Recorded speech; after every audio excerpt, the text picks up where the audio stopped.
Alright guys, so day X is coming, and the financial apocalypse is nearing. While the whole world is focused on Trump's tariff war, we need to talk about what Russia is doing today. For over 2 years, we have seen the world decoupling. The West and the East can't reconcile, and this economic clash is only going to get worse. On one side, we have the US and their dependence, and on the other, we have the Russia-China bloc.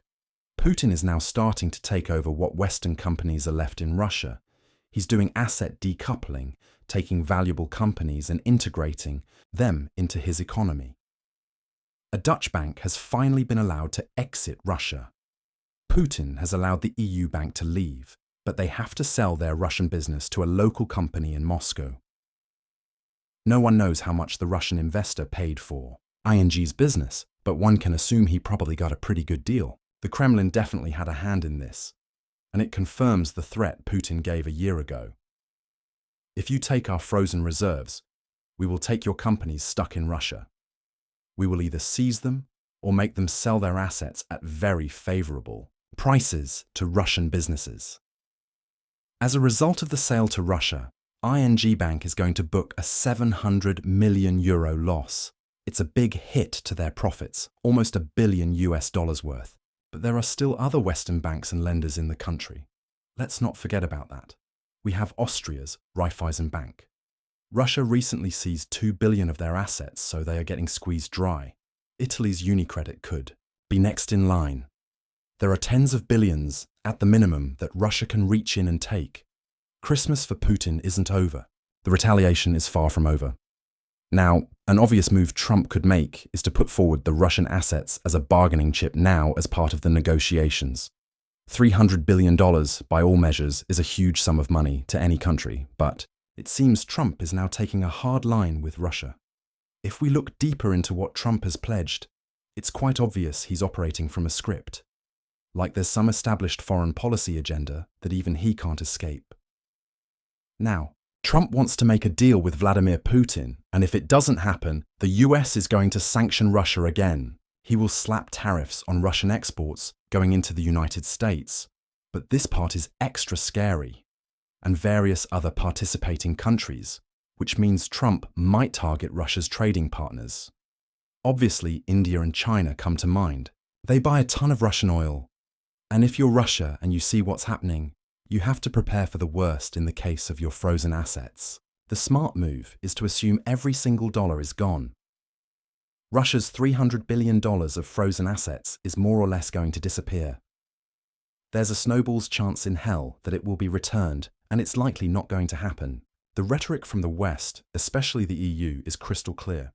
The money will either be given directly to Ukraine or in a roundabout way through the bond markets. That's why we are seeing Putin making moves on Western assets now. If the money isn't part of the peace deal, it means it'll never come back. So, better to divide up the EU and US companies today, stuck in Russia, in another forced sale. Putin has allowed US-backed giant Goldman Sachs to sell the Russian business. This time, it's being sold to an Armenian investment fund. One can assume that the group got themselves a very sweet deal as well, and Goldman probably had to take a write-down. There are reports circulating that Russia is now drafting laws to direct seize Western assets, and this directly follows Putin's decree for tit-for-tat retaliation against the G7 confiscation. So, just how much money is at risk? Well, it's actually quite a lot. There's a total of nearly $200 billion in foreign assets, of which $32 billion comes from US companies, while EU firms account for $90 billion, and most of the current actions are either through regulations, like taxes, fines from court orders, or pressuring companies to sell on the cheap. But going forward, we could see Russia throw caution to the wind and just outright seize them.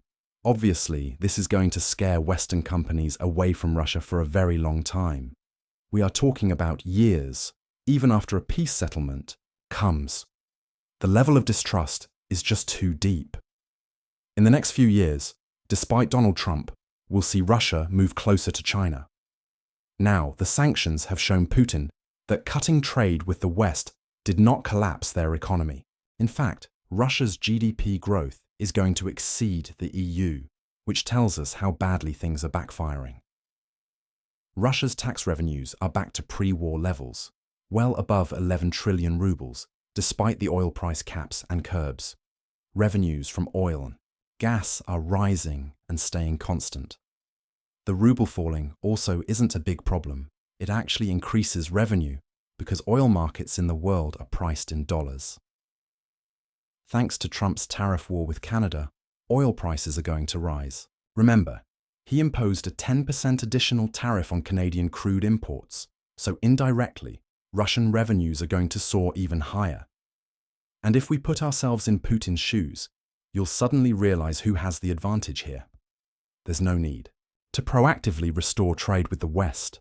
I mean, if it comes, that's great, but if it doesn't, it'll be business as usual. It'll just be another Tuesday afternoon. Now, what's really concerning for the West is not just Russia earning revenue, it's how Russia uses their huge oil exports to push aside Western currencies. For over a year, the G7 has been squeezing Chinese banks to stop giving loans to Russia and to stop the flow of Chinese currency into the Russian economy. But Russia has managed to find workarounds to access as much yuan as they need. The cost to borrow the Chinese currency is now stable without any penalty. In other words, Western sanctions have failed. Russia is able to power the entire economy without the use of euros or dollars. They can use as much RMB as they need. This fits perfectly into the plans of China. Understand why Trump wants to punish BRICS for dollarizing. He wants to stop them from trading with China in local currencies. Russia and China have figured out a way out of the dollar system. Now, in 2024, Chinese-Russian trade hit a historic high of well over $230 billion, or $1.74 trillion. We can expect that 100% of this trade is done either in rubles or the RMB. And more likely than not, it's using the Chinese currency. Russia ships oil to China and they invoice it in RMB. China takes the oil, uses the energy, and transforms it into finished goods, plastics for example, and sells their products back to Moscow, asking for RMB in return. There's no intermediate currency like the dollar even needed. And just like China, Russia is using its oil exports to dollarize the world. Putin has pledged to help internationalize the Chinese yuan, and it's happening today. Now, these are the biggest oil producers in the world.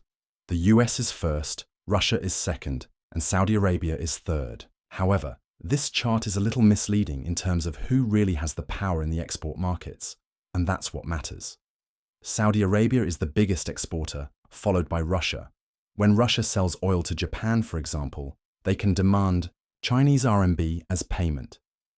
Japan, which has an energy crisis, will have to comply to get cheap oil. And how does Japan get the Chinese currency? More likely than not, they will dump their holdings of dollars to get more RMB to buy Russian crude. This is happening on a global scale, especially with the BRICS countries.